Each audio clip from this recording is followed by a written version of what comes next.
Podcast City Network.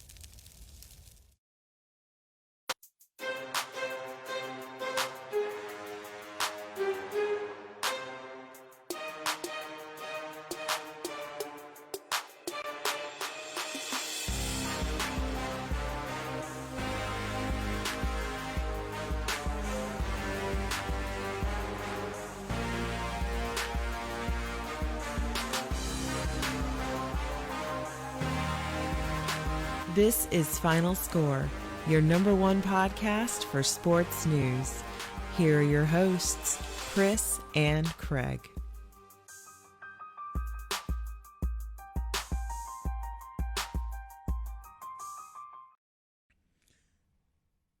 Hey guys, Chris here. We're here for another exciting episode of Final Score, episode 68, and it's been already a crazy morning. As you see, I'm already having to fix things because it's been just so crazy, and sadly, we are also without Craig today. Not sure what's been going on. He's been having a lot of stuff going on, so we've been giving him a little time off, but you still have me and the wonderful, the amazing, the man, the myth, the legend himself, Kevin Wathen. How you doing this morning, bud?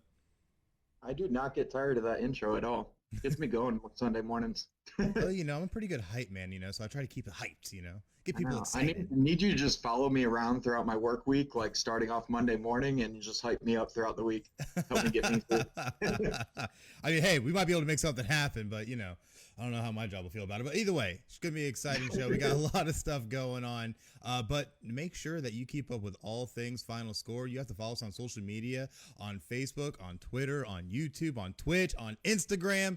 And all you have to look for is at PCN Final Score. Give us a like, give us a follow, leave us some comments, share us with your friends, and let us know how we're doing. We always try to bring the very best show that we can, and the only way that we can truly do that is by, knowing how we're doing. So pretty simple stuff there, but still a really great show, and there's a lot of great things going on here at Final Score, including sponsors. Yeah, one of the big sponsors that signed up with us a couple weeks ago. You can see I'm sporting the brand new footy they gave me in the background, the Burley footy. We would like to take a moment and give a shout out to the Jacksonville Saints Australian Football Club. Make sure to check out everything Saints on Facebook at facebook.com/JacksSaintsUSAFL for the latest news, practice times, game info. Don't forget to hit the like and follow button for that club. You can also contact them directly by emailing the team at JacksonvilleSaintsUSAFL@gmail.com for more info. Absolutely. Great club, great guys. So hopefully their season gets kicking off pretty soon. I heard some rumors going around the grapevine that they're going to actually implement like a little South League and then compete probably 6 to 8 teams here in the South. So hopefully that kicks off soon, but I'll have more details on Aussie Rules football here in America coming up soon with that. Getting us into our rugby review, though, today, I'm going to give you guys the rundown on the round 12 that took place this weekend, and you can see me looking down at my phones because scores are coming in right now. Scores are coming in from this morning's game, but I'm going to start you guys off with Thursday. My Rabbitohs back in the winners column, 32-24 over the Dragons. Would have liked a bigger score line, but I'll take it. Okay, that brings us to 6 wins, 6 losses on the season. We're back at 500, and more importantly, we are now in that number 8 slot. So Rabbitohs moving on up. Friday kicked off with awesome games all around the clock. I mean, I stayed up from the morning, about 5 a.m., all the way through the afternoon watching these games. The Warriors come out victorious 26-20 over the West Tigers. A little bit of upset there anytime New Zealand wins. The Brisbane Broncos, again, in the loser column. Okay, they just can't seem to catch a break. The Cronulla Sharks taking them down 36-26 in that matchup. Pretty close matchup, though, in that one. The Saturday morning matchup, Sydney Roosters taking down the Gold Coast Titans 18-12. The Canberra Raiders, this is probably my favorite matchup of all. Very close match with Canberra Raiders taking it away 14-12. And then we finished off Saturday with a big scoreline, the Corinth Panthers taking down the Manly Sea Eagles 42-12. So massive scoreline out of that. The Panthers keep rising there in the standings. The Parramatta Eels, close scare. the Canterbury Bulldogs almost took down the Eels. That scoreline 18-16. The Eels escape with a victory there, but could have been a huge upset if the Bulldogs would have pulled off that major upset. And then, Chris, your Storm just keep on rolling. Yeah, they do. Keep on rolling. 26-16. That scoreline just went final a couple minutes ago. So Storm are rolling. That brings us to our ladder after week 12. Round 12, the Panthers in the number 1 spot. Melbourne Storm closely behind with 20 points. They're only 1 point behind the leaders. The Eels in the number 3, Roosters 4, Canberra Raiders at 5, Sharks at 6, Knights at 7, and the Rabbitohs round that out at the 8th spot. And our lonely Bulldogs still at the bottom of the ladder. Oh, man, always great stuff, man. Yeah, and we have, like I told you guys last week on the Rugby Review, that we had a game takeoff here in the Americas, and it was against the Nova Eagles against the Delaware Black Foxes. So I was watching that match yesterday. It kicked off at 4 p.m. up there in Northern Virginia, and we had the Nova Eagles 34 points to the Delaware Black Foxes 12. Okay, I heard it was a closer match than the scoreline. So hopefully with this being the first match of the USARL, we have other matches that are coming soon. So hopefully good news out of the USARL that we had a successful game. We had a hard-hitting match from what I saw on the live stream. So hopefully we have more matches that come in the near future with that. So good news coming out of the USARL. Also some somber news that I want to bring to you guys. New Zealand mourns the death of former All Blacks captain Andy Hayden on Wednesday. He passed away.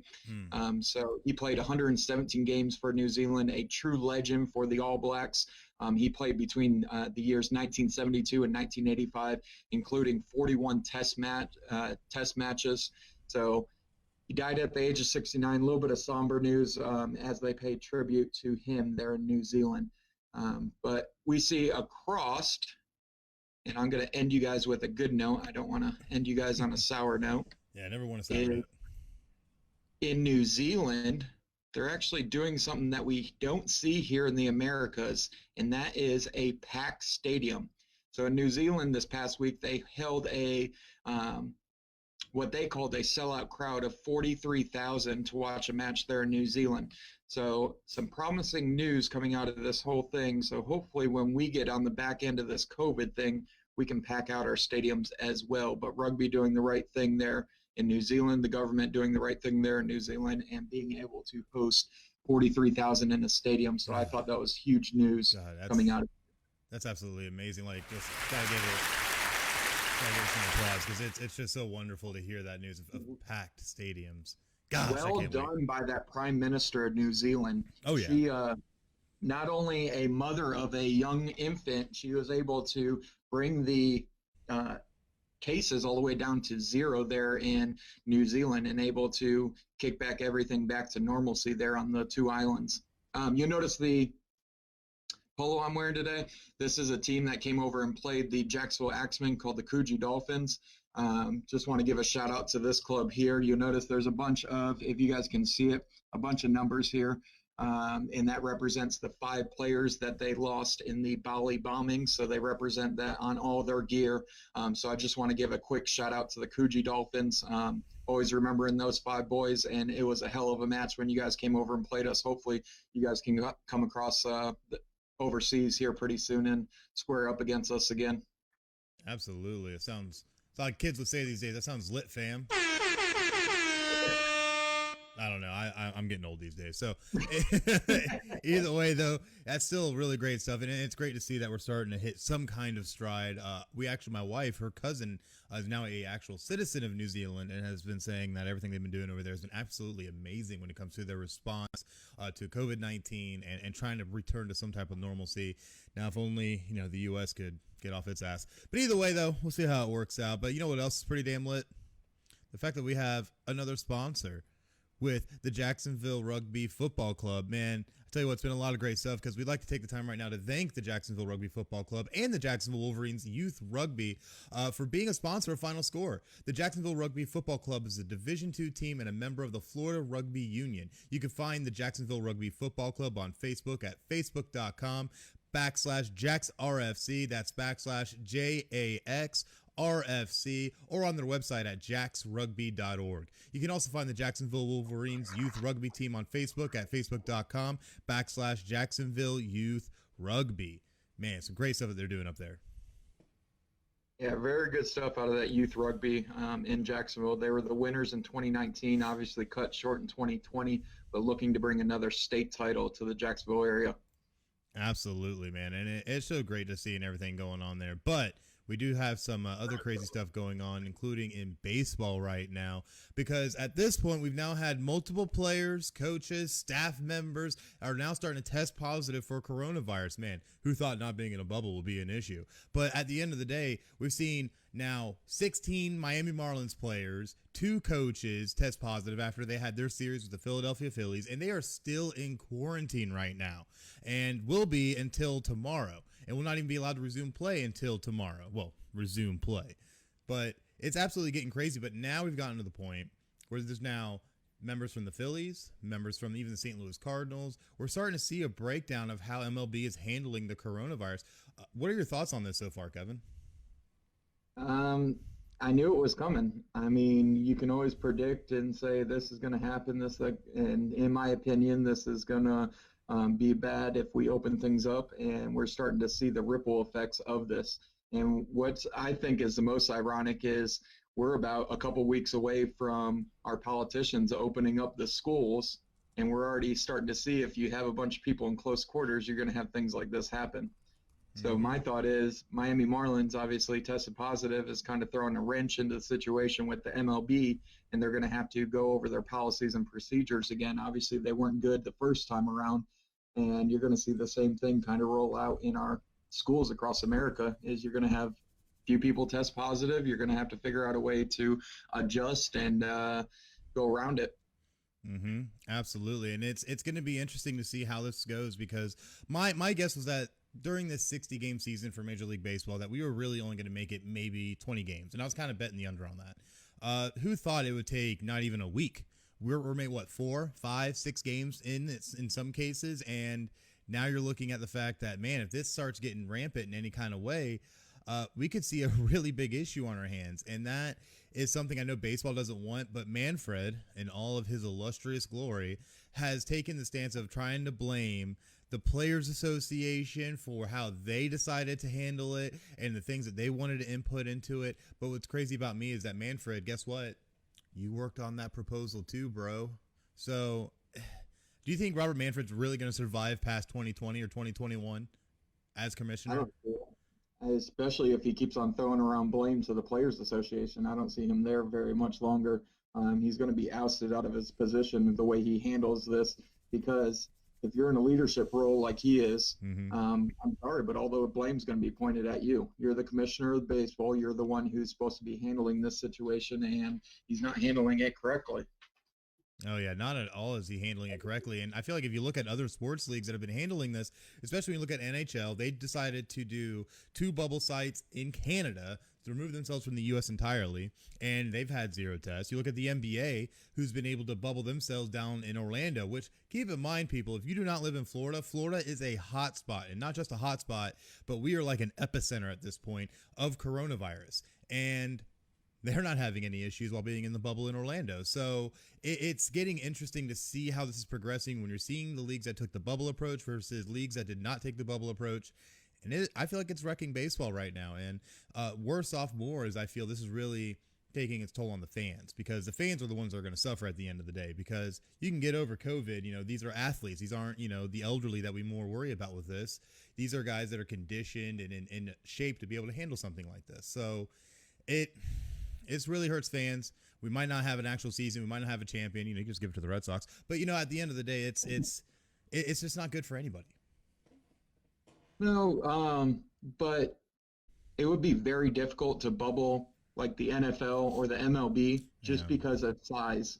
I'm you look at an MLB roster and everything that you need with it, including your bullpen, it'd be very hard to create a bubble with all those teams involved. And the same thing goes with the NFL.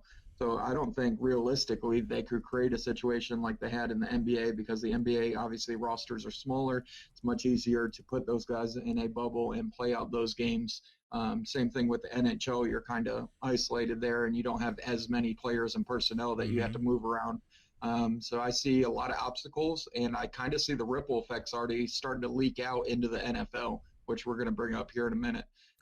But you're going to start seeing these ripple effects. So I'm going to go out on a limb and say it's going to be September, and you're going to start to see baseball shut down completely. You know what? I absolutely could see that. And I don't even know if it's going to take to September, because if we've seen how it's been over the first just week or two, we're in August 2nd here for episode 68. I bet you we don't even make it to episode 70 and then start shutting down, because this is getting just out of hand. Yeah, it's something that you're going to see more people test positive. They're going to have to put them in quarantine, and it's just going to be a discombobulated situation. I mean, if they put the asterisks next to all these other players and the Pete Roses and the Maguires and the Sammy Sosa with all these seasons, you definitely need to put an asterisk next to it, because it's not normal. Exactly. And their champion is always going to have the asterisk. Even if you're a fan of that sport or that team, you're still going to know that, hey, these were different circumstances that we had to go through. Oh, absolutely. I absolutely agree. As a Tiger fan, I would still want to win it. So don't get me wrong. Let's say, though, I don't think you're going to say no to a title either way, especially if you say you're the Dodgers, who just been having all kinds of problems with different teams and their tactics. But it's definitely going to be interesting. But you know what else is like? Did you watch the game, though, with Joe Kelly? Oh, my gosh. When he threw the ball at Carrera. That was awesome. And then he does the boo-hoo face as he's going off the mound. Like, that is great. Oh, that's classic. Yeah, and they turned around and fined him, didn't they? Oh, yeah, they did. They fined him a hefty amount, suspended him, all kinds of stuff, and it was a crazy situation. And it's even gotten to the point where people are just flat out starting GoFundMes and crying foul. Like, it's just crazy how it's getting now. But I'm not going to lie, highly entertaining. Yeah, free Joe Kelly. Hashtag free Joe Kelly. Oh, my gosh. But you know what else you need to free? The amazingness known as FinalScore across all the different streaming platforms. What more can you tell us about that, Kevin?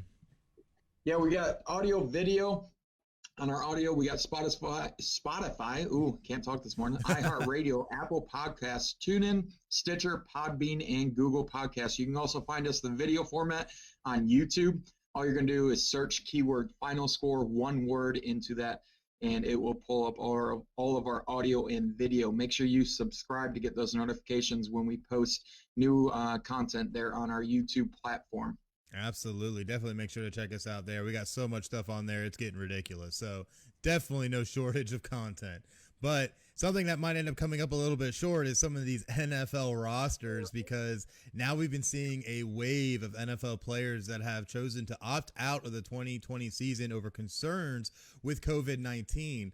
And we know with NFL that this could drastically change the entire power landscape of all these teams and their actual vying for a Super Bowl, because if you don't have your key players out there, even if it's an offensive lineman, you could pretty much wreck your chances. So it's getting really crazy, and the list has been growing longer day by day. Some of the most recent ones include Lorente McCray, a defensive end for Jacksonville, who ended up opting out yesterday, along with C.J. Mosley of the New York Jets, Marquise Lee, a wide receiver for the New England Patriots, which makes the 7th Patriot to opt out, and that was just yesterday. So it's getting absolutely crazy to see all these different players that are opting out, and even Damian Williams, running back for Kansas City, our Super Bowl champion. So it's a lot of players are starting to take this seriously, and I think. And gosh, I really wish Craig was here, but I got you at least. Matt Stafford is now hitting the COVID-19 reserve list, presumably having tested positive. So it's just crazy everything we're seeing. How much do you see these players opting out affecting the season? Well, let's break down that list real quick that you went over for our listeners. So who is the first guy you brought up? So the first guy I brought up, these are just the ones that opted out just yesterday, because we've been seeing players opt out for about a week. But some of the first ones were like Lorente McCray, a defensive end for Jacksonville. Okay, let's stop there. All right. So just wash that one out because Jacksonville wasn't vying for a title. They won't be in the next century. So it doesn't matter that he's opting out, and he wasn't. I don't believe he was a starter there in Jacksonville. I think he was vying for that starting role, but he wasn't solidified. Mm-hmm. Who's next? All right, the next one was C.J. Mosley, who is an actual starter and is opting out just because of family health reasons. But where's he at? New York Jets. Yeah, exactly. So another one that really not going to impact him too much. I mean, he is a starter, but we're talking about the JET Jets. So yeah, that is true. Yeah, Jets. Not going anywhere. Who's next? But Marquise Lee, wide receiver of the New England Patriots, who desperately need receivers right now. Marquise Lee, it doesn't matter if he's even opting out. Even if he opted in, he would be hurt in weeks 2 and 3. Looking like a true Jags fan that is also wearing my Detroit Lions. That's my NFC team. I got my AFC team as well. Don't at me. All right. But Marquise Lee, always injured, always not a stalemate in that solidified role. I think he's only completed maybe 1-2 seasons completely healthy. But either way, the interesting thing I see, though, is you see a lot of offensive and defensive linemen, I think more so than I thought we would see at this point, opting out, including big names like Chandler Brewer. Lane Johnson's been considering opting out since testing positive. Isaiah Prince, some guys that are some decent names, Josh Tapuo, some guys that are out there that are making names for themselves and are very big contributors. Nate Solder, offensive tackle for the Giants, which who cares about the Giants? But it's just a bunch of different guys that would be kind of surprising. And it's just, didn't see that guy, opting out. So it's crazy when you look down the list. Some guys obviously are no names. They're just more worried about their health. Some guys are bigger names. Patrick Chung, safety for the New England Patriots, who's now back with the Patriots. So it's, a lot of different guys that you look on this list. Dante Hightower, linebacker for the Patriots. Brandon Bolden, running back for the Patriots. Patriots are really getting screwed in this. Wait. You're bringing up a lot of Patriots names. I don't think they're opting out because of coronavirus. I think they're opting out for the fact that their quarterback's gone. Oh, hey, they got Cam Newton. We can't do it without Brady. They're figuring out a loophole to turn around and then back end sign with the Bucs to bolster that roster. Oh, very true. But the Bucs offensive firepower that they have down there after bringing in Shady McCoy. Are you kidding me? You're gonna have Gronk. You're gonna have Brady, obviously. You're going to have McCoy in the backfield. That's an interesting fact. Mike Evans. I mean, holy cow. If this season kicks off, I do not like the Bucs at all. Don't get me wrong. But just to watch them in that offensive, high-octane offense, if they can kind of mold the offense around Brady, because obviously he's not mobile at all, but if they can kind of mold this thing around him, you're going to see some exciting games taking place down there in the NFC South. Absolutely. And the thing is, not a single Tampa Bay Buccaneer has opted out. So I think that might tell you something right there. But all of this started. All the Patriots opting out. Oh, yeah. 7-8 Patriots now at this point. So, but all this started back on the 24th when a very prominent offensive guard for the defending Super Bowl champions, Duvernay Tardif, he was the very first player to opt out and decide that his health was going to be more important. Now, keep in mind, though, if you don't know much about Laurent, he is actually a medical doctor as well, went to medical school, and has been working to battle coronavirus throughout the pandemic. So it makes sense for him in that sense. He's trying to actually do something to better. But a lot of these players, they don't have medical degrees. Half of them don't even have degrees. They decided to go into the league early. So at the end of the day, a lot of these guys, while I think it's important to go ahead and think of your health, you still have to think of how this will affect the long term. How does the contract get dealt with? And that's the biggest question, I think, overall, is how does it affect the actual contracts these players have signed with these teams? Do we see that money come off the books for 1 year? Do we just pass it over? They don't get paid? There's so many different outlets of how this is supposed to go, and a lot of it hasn't been figured out nor announced. So it feels like right now everything's, for lack of a better way of saying it, a proverbial shit show. So I don't know. What do you think the NFL's response should be with these players opting out? Let them opt out. I mean, it's their choice whether they want to work or not. You're obviously not going to pay these guys if they're not willing to work, because you got all of America, the working class, that has been out there working since the pandemic started. So if these athletes don't want to work, they shouldn't get paid. But It's going to be interesting to see. Obviously, you can have all these high-profile athletes that you talked about opting out. They have the money to opt out. What about that rookie that just came in who's fighting for a spot to get on that roster? Mm-hmm. You just left that door wide open. So yes, you can opt out, but your position may not be there when you get back, especially if you're one of those guys that's kind of borderline. Absolutely. And that's definitely something you have to keep in mind, is that if you're fighting for a spot, this is make or break. It might literally make or break you just to opt out. So it's going to be very interesting to see how all this works out. But a lot of expectations right now, especially with seeing how college football has been treating things, with pushing back their season. Most of the conferences have decided to do a late start. Typically right now, I think it's beginning of September to late September. So the NFL might take a very similar approach. They've already canceled the entire preseason.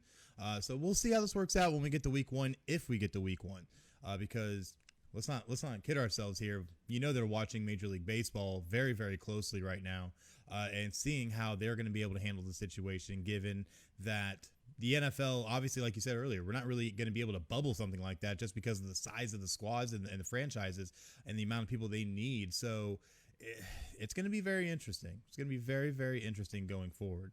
But you know what else is interesting? You're going to have a lot of people opt outs. And then as the season rolls around, you're going to see a lot of second, third stringers getting a shot, a lot of reserve grade players getting a shot, getting bumped up from the practice squad, which I enjoy seeing. It's going to be sloppy football, though. So if you're a fan of football, you're not going to see a clean product out in the field. I can guarantee that.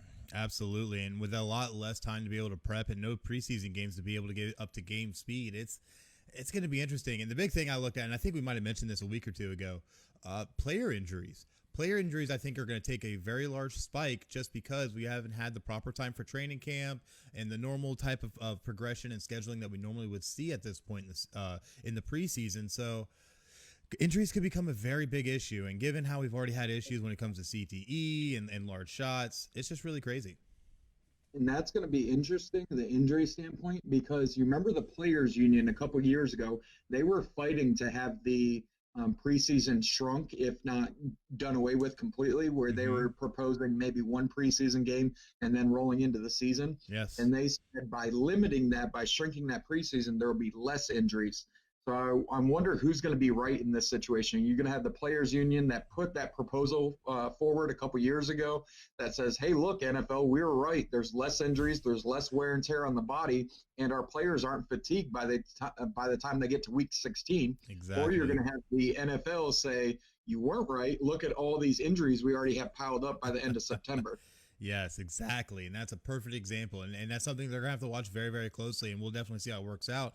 Now, especially when you keep in mind the fact of the changes the NFL is already trying to make with extending the season, with the extended playoffs. So, or I should say with more teams in the playoffs. So it's going to be interesting to see how this takes form, how this will actually work out. And, again, now you add in players opting out. Now you're going to get more inexperienced or not quite as quality players that are going to be in starting positions, and it could leave a lot of things open. And I really feel for, of all people, Matt Stafford right now. I feel like that guy just gets beaten left and right as it is. So at the end of the day, it's going to be very interesting, and we're going to have to keep an eye on it, and definitely make sure you check back with FinalScore, because we're definitely going to bring you updates on this as we progress into the season, hopefully, and see how everything works out.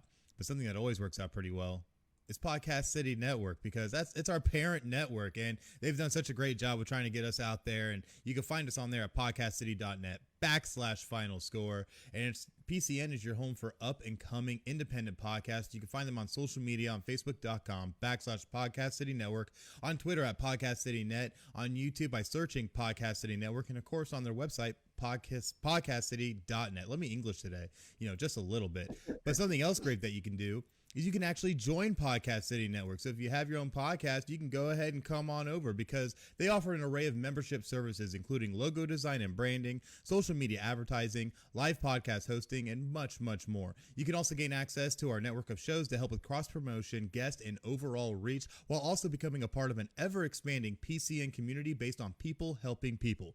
The best part? No membership fee. So what are you waiting for? Go to podcastcity.net/join now and join the fastest growing independent podcast network around, Podcast City Network. And I tell you what, it's a lot of great stuff. And we love being a part of the network. It's done so much for us. And man, those guys have been growing and growing. I think they're up to like 20 something shows now. A new one I heard is supposed to be debuting soon. So it's going to be very, very interesting to see how all that works out. But sadly, though, as we were supposed to have social media madness, sadly, with all the crazy stuff going on and the supposed hurricane that's supposed to hit us, we've been very crazy, and we're not able to come with our social madness this week. But definitely make sure to check back next week, episode 69. And yes, I will play off that number as hard as I can, no pun intended. And we will have all kinds of fun next week with social madness. So definitely make sure to join us for that. But we do have something great that we are always on, and that is none other than PodChaser. What more can you tell us about PodChaser, Kevin? PodChaser, it's your daily source for podcast discovery. Apple Podcasts no longer the only incredible place to rate and review podcasts. You're going to follow creators, browse every podcast ever, and rate and review episodes. You can find that at podchaser.com and search keyword FinalScore. Again, one word, follow, rate, and review us there on PodChaser. I know you brought up the hurricane, Chris. Did you get your hurricane supplies yet?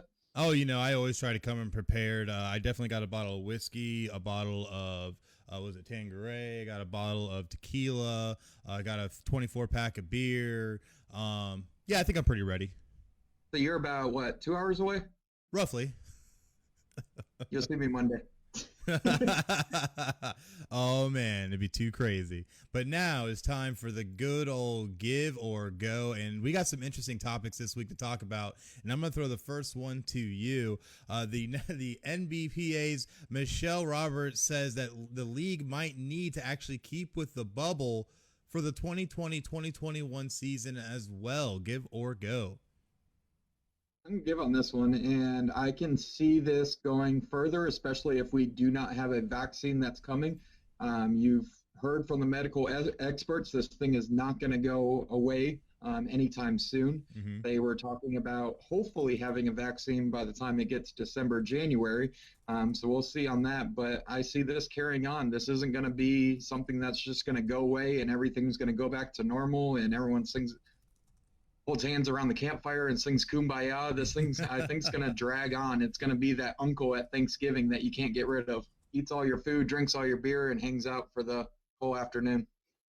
Oh yeah, and it's gonna be it's gonna be interesting. I have to agree that I don't think we're gonna see any kind of change in how the NBA is approaching everything until there is a vaccine of some type or some way to battle this in some kind of way. So until that happens, the bubble I think will continue. And honestly, I feel like they're doing a great job in presenting the game still. I love the big video boards they've been putting behind and really making sure that you can hear that floor level audio, getting those new kind of camera angles in. It's been kind of refreshing in a way. Now, we still want fans, obviously, but I'm very impressed by the NBA and NHL right now, especially what you said with the video boards. Mm-hmm. That is fantastic to have like digital fans behind there. I think the NBA is doing it. NHL, I saw a little bit of it last night, but to have those digital fans there and figure out a way to bring in fans so they can connect with their teams and show that passion that they have for their teams and cheer them on and root them on to victory. I think it's a phenomenal job by those two organizations to incorporate that into their gameplay. Absolutely have to agree. And it's been wonderful to see how it's been working out. But realistically, we might see a bubble still continue, which is probably for the best. So we'll see how it works out. But I'm going to go ahead and throw this next one. What'd you say? Our second give and go, we have the NFL opting out a deadline expected to move up. Chris, what do you think about that? Oh, so yeah, I'm definitely going to give on this a bit because what's interesting about this is that we talked earlier about these NFL players that are opting out, and now the NFL is trying to create a deadline, or had created a deadline, but is now trying to move it up exponentially to try and lock guys in before we even get to week one, which does make sense. However, I think trying to move up a deadline for people that are trying to really decide whether this is worth risking their lives over, I think is a little shallow of the NFL. And given all the issues they've had, whether it's been social justice issues, player treatment issues, whatever the case may be, I think it kind of makes them look a little bad here. But it's going to happen regardless. They're going to try and force players to make this decision as soon as possible so they can lock players in and be able to move on. Now, there is money involved in this because those that are deemed to be higher risk to COVID-19 would receive $350,000 and an accrued NFL season if they opt out of the season. But players who are not deemed at risk and don't feel comfortable playing can receive $150,000 if they opt out. Now, they said these numbers could change slightly based on certain circumstances, but it's really one of those kind of wait and see things. But if games are canceled, players will not be paid. So it's a very interesting dynamic of what's going on here, because even though you see a lot of these franchises that are losing money right now because you're not selling as much merch, you're not selling any kind of tickets, definitely no season tickets. So you're losing a huge revenue stream, and you've been to an NFL game. You know how much that crap costs. So at the end of the day, that's a lot of money. And it makes sense that they would try not to pay people, but to flat out just be like, hey, if games get canceled, sorry. Then how do you approach that? Turn around and tell your work, hey, I'm not going to work for this year. Can you please give me a check for $350 or $150K? I mean, I would love that. Just like, hey, I'm not going to work this year. Just go ahead and write me a check for $350,000, and I'll be on my way. Yeah, right. I'm not gonna lie, that actually does sound pretty damn awesome. But again, you gotta remember, these are multi-million-dollar, or in some cases $500 million athletes. So I don't know. It's gonna be interesting to see how it plays out. Now I want to throw something out there for you, and I want to see your response on this. Okay. So you have a top-level athlete, say Patrick Mahomes or Tom Brady, opts out of the season. Oof. What happens there? See, that is a crushing blow to the NFL. And that is something that I think that I'm really waiting for the domino to fall. And I think it will fall. It might not be Patrick Mahomes. It might not be Tom Brady, but it'll end up being one of these high level, extremely well-known players, a J.J. Watt or a Khalil Mack, someone that is very beloved by their franchise and in the NFL as a whole. So it's going to be very interesting. Once that domino falls, though, you're going to see that ripple effect. And that's what I look at more. If you see a Tom Brady or if you see a Patrick Mahomes that decide to sit out, how many other big stars decide to sit out as well? Because, oh man, well, if they're sitting out, maybe I should take this more seriously. Then you see Aaron Rodgers decides to sit out. And then next thing you know, you're going to see big name running back sitting out, like Todd Gurley or whatever the case may be. And it could end up becoming a ripple effect. So if you see that happen, watch out, because the NFL season could be in dire peril. It'll end up being like that replacement season they had back in the 80s. Just watch. Yeah. I can see that happening. You're going to run through your practice squad very easily if you have players opt out. If you're Stafford, I'm kind of questioning that positive test now. Yeah. He may be looking at his offensive line and being like, yeah, I'm going to opt out of this season. Yeah. Sorry, guys. You guys already broke me last season. I might have COVID this year. I'm just going to sit over here. So yeah, I don't want another broken vertebrae in my back, so I'm just going to hang out on the sideline. Yeah, but then you end up like in my situation where you're a fan of Carson Wentz and he's like, it doesn't matter. I'm healthy. Let's make it happen. So, which that dude looks beastly if you haven't seen video on him. So it's going to be interesting no matter what. He always looks beastly in the offseason until it gets to regular season. Then he gets hurt, snaps his leg. I mean, this is probably going to be like, I think only the second season he's been able to go into the season fully healthy. So we'll see how it works out. But it's going to be interesting. But you know what? If Carson Wentz ever wanted to win another Super Bowl and actually make it legit, this might be the year. If he wanted to win a Super Bowl, he's going to have to go grab his buddy out of Chicago that actually won him the Super Bowl. Yeah, right. You ain't even lying there. But yeah, it's going to be interesting to see how this works out. And I mean, it's going to end up being a wait and see approach no matter how you look at it. So we'll see how this affects the NFL. We'll see how players approach the NFL moving up the deadline. And we'll definitely report more on this as time goes on. But I'm going to throw this next one out. And this one makes me feel all kinds of different ways. But I want to get your take on it first. Notre Dame has now officially joined the ACC for the 2020 season. This broke just a few days ago, and will play a 10-game ACC schedule plus one non-conference opponent. Give or go? And give on this one, because I want you to hear this, and I want you to say this, that I was right. I said this. I think it was like episode 66 or 65. Didn't I say? I said they will join the ACC or the Big Ten. You did. On my word, go back and watch the episode. I called this one from a mile away. I knew it was going to happen.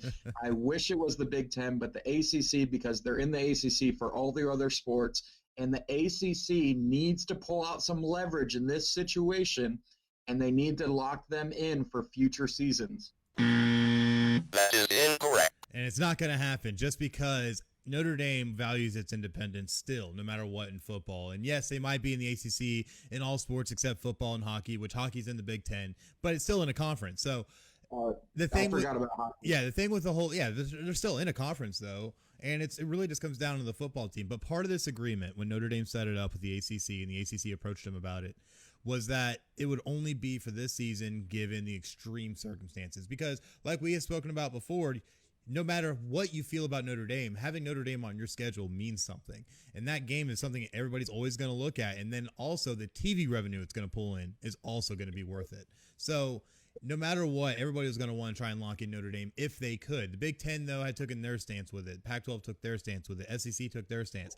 The ACC was the only one, really, that has not only tried to include Notre Dame, but is also allowing their teams to play that one out-of-conference game, which could help Notre Dame as well, because at this point, Notre Dame's already lost USC. They've already lost Stanford. They've already lost the Wisconsin game. And now with the SEC making their announcement yesterday that they are going to be going to an SEC-only schedule, there goes Arkansas. So what's left on your non-conference schedule? Western Michigan and Navy. So, and the Navy game is in absolute peril because that game was supposed to be played in Dublin, got moved to Annapolis, which would have been the first time ever in their almost 100-year history. But realistically, that game's going to probably get moved to Notre Dame per the ACC rules, because part of them playing that out-of-conference game is that it has to be played in the hosting ACC team state. So Notre Dame's going to get that home game. But what's crazy to me about this, and what I love about it, is that Navy actually legitimately has a shot to win the ACC title and not truly be a part of the conference. But if they win the ACC title, could that be leverage for the ACC to be like, hey, you won our title, just come join, you can compete? And that might be something that could be attractive. You're living in a fairyland. Like, you really think that we always have since 1988. There's no way. The only team that could really beat them is Clemson. And honestly, other than the playoff game, we have always played Clemson tough. Clemson, the only team. I like how you casually throw that out there. The only team. Yeah, but where's that star-studded NFL style defense that they had a couple years ago? It's not there now. Clemson is the team, and Dabo will put a product on the field that will bend Notre Dame over the entire Saturday afternoon. How'd that work out for Clemson last year? I'm telling you, on Notre Dame, you think they're going to go through and just stroll on through the ACC? It ain't going to happen. Now, that's the thing. I don't think they'll destroy the ACC, most of it, because, they're really powder puffs, especially, God, I can't wait till that FSU game. FSU now has to travel to South Bend. Last time FSU traveled to South Bend, it was bad. So it's going to be interesting. They're going to run through a lot of it. They're going to run through North Carolina. They're going to run through Wake Forest. They're going to run through FSU. They're going to run through Duke and Louisville and all these other little teams. Clemson is the only team on their schedule, which they already had a game against Clemson scheduled for this year before everything happened. So they've already been ready for this game. That's going to be the marquee game of the ACC this year. Bet my words on it. And I think it'll also be the closest game Clemson plays. If they win, if they lose, doesn't matter. It's going to be the closest game. So I don't even think it's going to be close. I think Clemson wins by 2-3 touchdowns. Yeah, not against that defense in South Bend. Have fun with it. If it was in Clemson, maybe.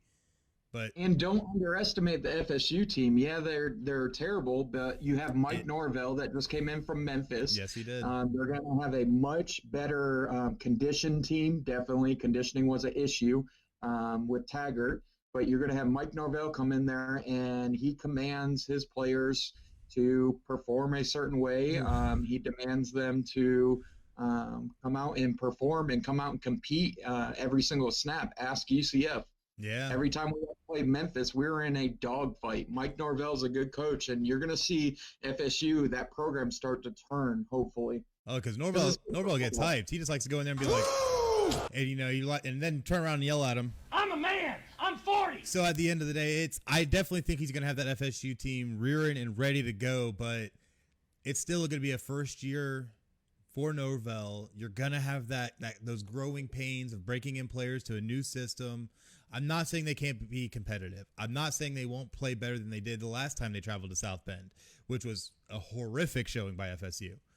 But this is still Notre Dame, who has had the same system predominantly for 10 years. You still have Ian Book, while not the greatest quarterback in the world, is a very good game manager, and the millions of running backs are somehow able to find, as well as tight ends out of nowhere in our offense. So I think we'll have success, and I'm calling Notre Dame by 17. So it's going to be interesting. It's going to be really interesting. But the one thing that we have to look over this that's going to overshadow all this is that if college players start opting out, we could see the entire landscape of college football change as well. So something also to keep in mind.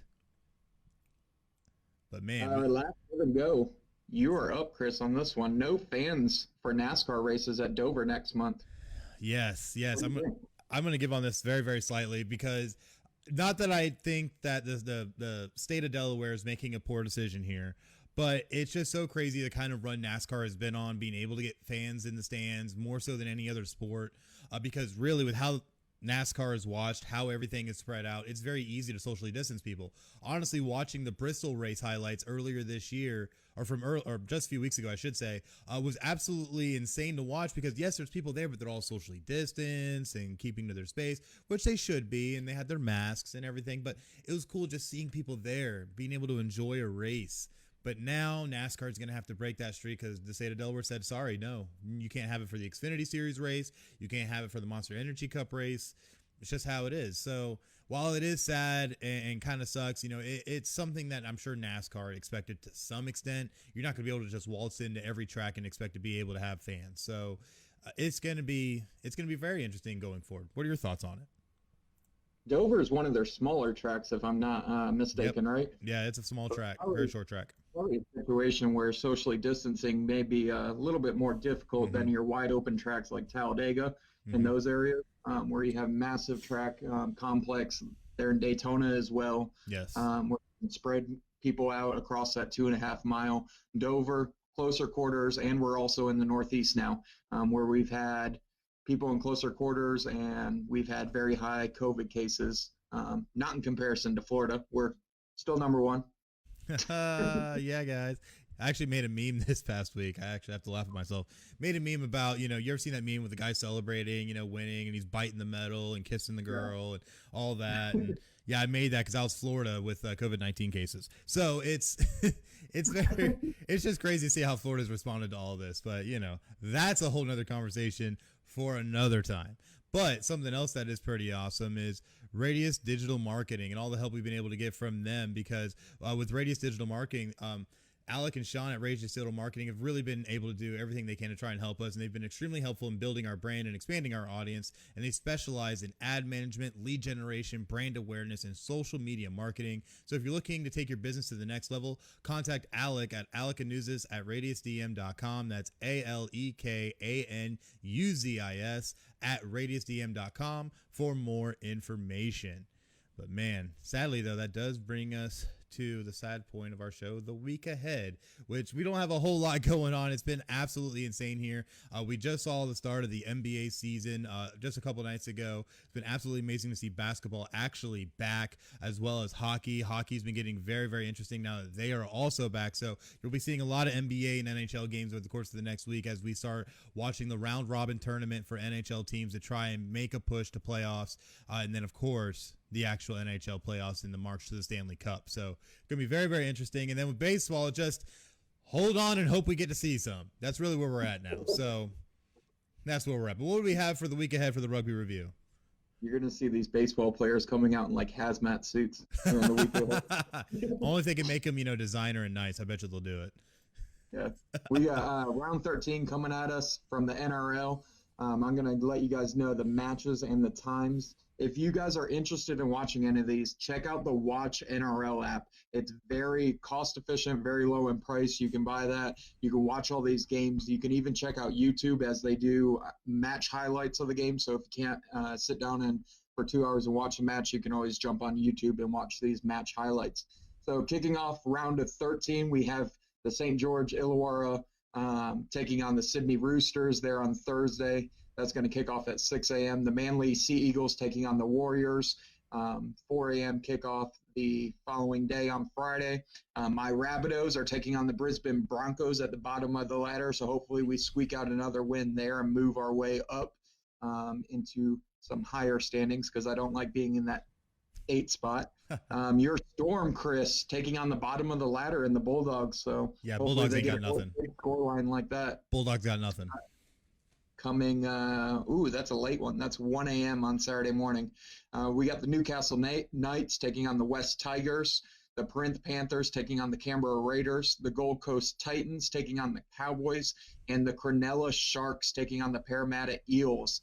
That is the matchup I'm looking most forward to this week. Even though I'm a big Rabbitohs supporter, I think the Sharks and Eels matchup is going to be one to watch, and that is Sunday. So it'll be wrapping up about the time we kick off here on our show for episode 69. USARL, they had a game. Hopefully more games coming. So fingers crossed. I'm going to get in the Axeman leadership ears and hopefully kind of prod my way and get a game scheduled, and hopefully we can get some interest from teams down here in the South, because we do not like the North outdoing us. So the fact that the North took off the game, we're kind of upset by that fact of that. Oh, man. Yeah, and you know what? We're going to get it going soon because we got to see some rugby action, man. I need it. I just want to play. I want to see you take somebody's heads off so I can sit back and drink a beer and enjoy you doing it. No more practice. Yeah, we're talking about practice. So, but so we will also have episode 69, like Kevin had mentioned, next week. You can join us. That'll be, August 9th. Let me get myself together here. August 9th, 10 a.m. here on Facebook Live and Twitch. Just search at PCN Final Score and give us a follow. That way you won't miss out, and you can check mark for those notifications and see us pop up live in your news feed. And it's going to be great stuff. Episode 69 is going to be a big one, and we have a big announcement coming next week. So definitely make sure to join us. We said it was going to happen today, but sadly we're going to push it off till next week just because it's been too crazy. So you guys can wait a week. It'll be all right. But until then, though, it's the end of our show. Thank you, everyone, for joining us. Make sure to join us next week for episode 69. But until then, I'm Chris, and that's Kevin, and you guys just watch Final Score. Y'all have a great night.